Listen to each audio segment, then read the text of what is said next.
Aziz Mushabbar Ahmadi distinguished himself as the only Chief Justice to rise from the lowest rung of the judiciary to the highest judicial office in the country. Born in 1932 in Surat to a Dawoodi Bohra family, Ahmadi was raised with a strong emphasis on education. He initially aspired to join the Merchant Navy, but followed his father, a sub-judge under British rule, into the legal profession. In 1954, Ahmadi began practicing law in Ahmedabad.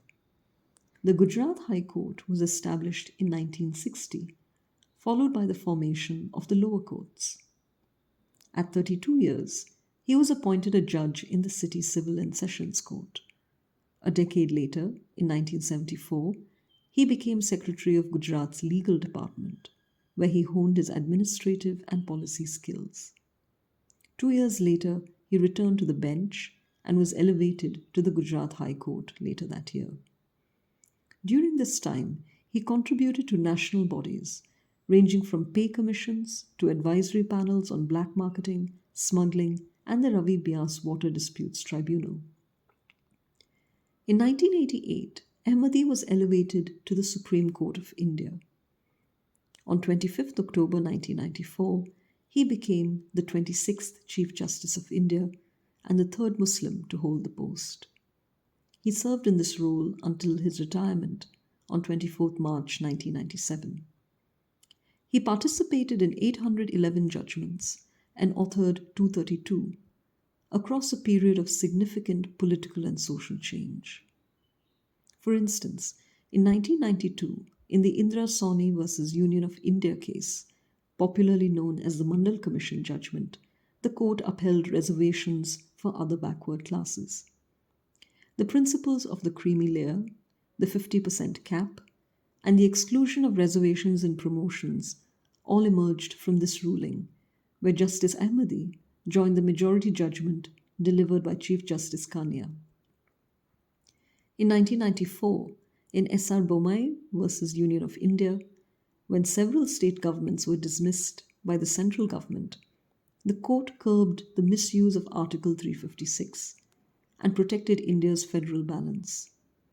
Ahmadi, writing a separate concurrence, reaffirmed that secularism was a basic feature of the Constitution, neither to be undermined by communal politics nor misused to dismiss elected governments arbitrarily. Secularism means the state has no religion. It is neutral so far as religion is concerned. It will remain neutral. Some months later, in the sensitive Ismail Farooqi versus Union of India case, concerning the acquisition of land in Ayodhya after the demolition of the Babri Masjid in 1992, Justice Ahmadi dissented along with Justice S.B. Bharucha. They warned that state action must never compromise constitutional secularism. Theirs was a principled stand. In Life Insurance Corporation of India versus Manubai 1992-93, Justice Ahmadi, writing for the court, held that when a state-backed publication allows critical views, it must also allow rebuttals. Free speech, the court ruled in one of its landmark cases, includes the right to respond, especially when public platforms are involved. In Bobby Art International versus Ompal Singh Hoon, 1996, Chief Justice Ahmadi joined a judgment upholding artistic freedom. The court reversed a stay on the film Bandit Queen, holding that portraying social evils is essential to critiquing them, and reaffirmed the film's message against sexual violence. That same year, in NHRC versus State of Arunachal Pradesh, 1996, Justice Ahmadi wrote a judgment strongly protecting the rights of Chakma and Hajong refugees, despite a lack of cooperation from the state government. Justice Ahmadi believed in restraint, especially when it came to state power. He issued the death sentence only once. In Alauddin Mian versus State of Bihar, 1989, he laid down crucial sentencing safeguards under Section 235(2) of the Criminal Procedure Code, insisting that justice must always be tempered with care. Known for his administrative skill, nicknamed the case cracker by Sir Harry Wolff, he reduced his case pendency from 1.2 lakh to 18,000, streamlined bench allocations, and introduced computerized filing. Mentored by Justice M.P. Thakkar, who oversaw the first Lok Adalat in 1982 in Gujarat, he championed alternative dispute resolution. In 1995, he introduced the law clerkship system to India, inspired by US judicial practices. He also played a central role in setting up the National Judicial Academy in Bhopal.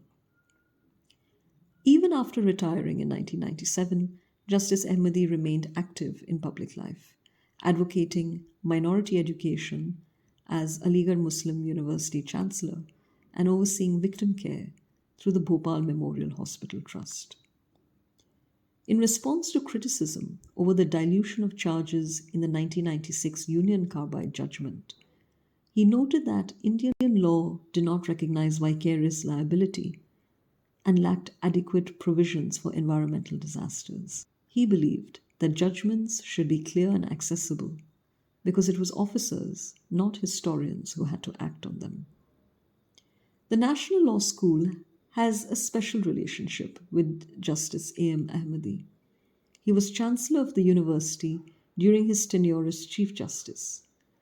In 1994, as chair of the high-powered Committee on Legal Education, he proposed transformative reforms, mandatory internships, problem-based learning, and the establishment of national law schools along the lines of NLSIU across Indian states.